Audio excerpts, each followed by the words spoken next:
السلام علیکم ورحمۃ اللہ and welcome back to English with Shan. تو آج ہم بات کرنے جا رہے ہیں کہ how to learn English language, کہ انگریزی زبان کیسے سیکھیں۔ تو انگریزی زبان کیوں سیکھیں؟ اس کا تو جواب ہر سیکھنے والے کے ذہن میں بالکل کلیئر اور صاف ہوتا ہے، لیکن انگریزی زبان کیسے سیکھیں یہ ایک بڑا سوال ہے انگریزی زبان سیکھنے والوں کے لیے، کہ کہاں سے شروع کریں، کیسے شروع کریں اور کیا شروع کریں۔ اور آپ کو یہ بھی پتہ ہے کہ انگریزی زبان یا کسی بھی زبان کو سیکھنے کے لیے 4 مہارتیں یعنی 4 اسکلز پہ کام کرنا پڑتا ہے، یعنی listening, speaking, reading and writing. In 4 skills پہ کام کرنا پڑتا ہے انگریزی زبان یا کسی بھی زبان کو سیکھنے کے لیے، لیکن کس کو کتنا ٹائم دیں اور کہاں سے شروع کریں یہ ایک بڑا سوال ہے۔ تو ہم بات کرنے جا رہے ہیں ان طریقوں کے بارے میں جہاں سے آپ کو انگریزی زبان سیکھنے کی شروعات کرنی چاہیے۔ تو step number 1، learn basic words, یعنی بنیادی لفظوں کو سیکھنا۔ تو جن چیزوں سے آپ زیادہ کنیکٹ کرتے ہیں، یعنی ہاؤس، مارکیٹ، آکیوپیشن، گھر، بازار اور پیشہ، اور بہت سے وہ ورڈز جو صبح سے لے کر کے شام تک آپ کی نیڈس میں شامل ہیں، جیسے کھانا، پینا، اٹھنا، بیٹھنا، بھوک، پیاس، ایسے food, water, stand up, sit down, hungry and thirsty. ان سب کی ایک لسٹ بنا کر کے درست تلفظ کی ادائیگی کے ساتھ یاد کر لیں۔ Step number 2، learn fixed phrases, جیسے آئی وانٹ ٹو، میں چاہتا ہوں۔ آپ اس پہ بہت سارے جملے یعنی سینٹنسز بنا سکتے ہیں۔ آئی وانٹ ٹو ریڈ، میں پڑھنا چاہتا ہوں۔ I want to eat the food, میں کھانا کھانا چاہتا ہوں۔ آئی وانٹ ٹو پلے، میں کھیلنا چاہتا ہوں۔ آپ اس پہ اس طریقے سے بہت سارے سینٹنسز کو بناتے چلے جائیے۔ اسی طریقے سے آئی واز، میں تھا۔ آئی واز اے بوائے، میں ایک لڑکا تھا۔ آئی واز اے ٹیچر، میں ایک استاد تھا۔ آئی واز اے اسٹوڈنٹ، میں ایک طالب علم تھا۔ اب اس پہ آپ سینٹنس بناتے چلے جائیے۔ اسی طریقے سے یو ہیو، تمہارے پاس ہے۔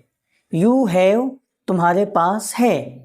یو ہیو اے پین، تمہارے پاس ایک قلم ہے۔ یو ہیو اے ہاؤس، تمہارے پاس ایک گھر ہے۔ یو ہیو اے کیپ، آپ کے پاس ایک ٹوپی ہے۔ اسی طریقے سے یو شوڈ، تمہیں چاہیے۔ یو شوڈ گو، تمہیں جانا چاہیے۔ You should learn English language, تمہیں انگریزی زبان سیکھنی چاہیے۔ اسی طریقے سے آئی ہیو ٹو گو، مجھے جانا ہے۔ اب آپ گو کی جگہ پہ کوئی سا بھی ورب لگا دیں، سینٹنس بنتا چلا جائے گا۔ آئی ہیو ٹو ایٹ، مجھے کھانا ہے۔ آئی ہیو ٹو ریڈ، مجھے پڑھنا ہے۔ آئی ہیو ٹو اسپیک، مجھے بولنا ہے۔ I have to learn English language, مجھے انگریزی زبان سیکھنی ہے۔ تو جو یہ فکسڈ فریزز ہیں انہیں آپ کو یاد کرنا ہے، یہ آپ کی زبان سیکھنے میں بہت مدد کریں گے۔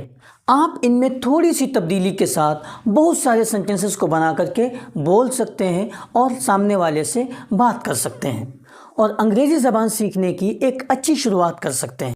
تو اسٹیپ نمبر 3 ہے لرن بیسک گرامر اسٹرکچر، یعنی بنیادی گرامر کا جو ایک ڈھانچہ ہے اسے آپ سمجھنا شروع کریں، یعنی وہ بنیادی گرامر جو شروع میں سینٹنسز کو ڈیولپ کرنے میں آپ کی مدد کر سکے، جس کی بنیاد پہ آپ اپنے جملوں کے یعنی سینٹنسز کے دائرے کو وسیع کر سکیں۔ اب اہم سوال یہ ہے کہ ہمیں گرامر کے کس حصے سے شروعات کرنی چاہیے۔ سب سے پہلے آپ کو پرسنل پروناؤنس یاد کر لینا ہے، اور وہ 7 ہیں، یعنی I, we, you, he, she, it, دے۔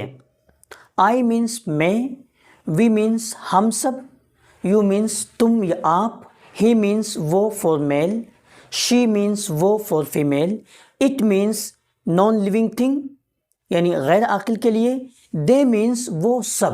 دوسرا کام آپ کو یہ کرنا ہے کہ جو 24 ہیلپنگ وربس ہیں ان پہ آپ کو مشق کر لینی ہے، اور وہ ہیں is, am, are, was, were, has, have, had, can, could، may، might، should، ought to، must، need، dare، used to، would، do، does، did، will، shall۔ In 24 helping verbs پہ آپ کو مشق کر لینی ہے۔ جتنے بھی ماڈلس ہیں یا جو بھی آپ نام ان کو دیتے ہیں گرامر میں، یا گرامر میں مختلف شکلوں میں جو بھی ان کو نام دیے جاتے ہیں، وہ سب کی سب ان 24 میں آ گئے۔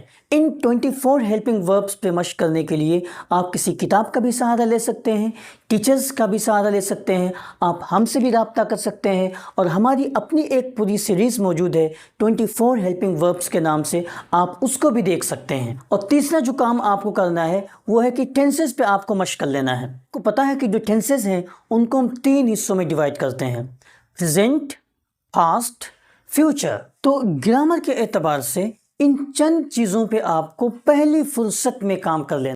Step number 4، think in English. Thinking کا جو پروسیس ہے وہ زبان دانی یعنی لینگویج ایکوزیشن کے لیے بہت اہم ہے۔ That is so important to learn any language.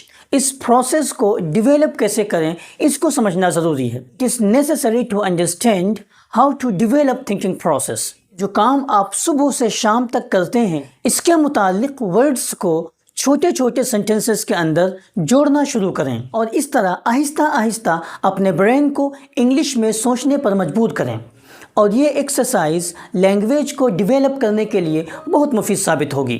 امید ہے کہ یہ سبق ہاؤ ٹو لرن انگلش آپ کو سمجھ میں آ گیا ہوگا۔ دعاؤں میں یاد رکھیں، ویڈیو کو لائک اور چینل کو سبسکرائب ضرور کریں۔ تھینک یو ویری مچ، جزاک اللہ خیر۔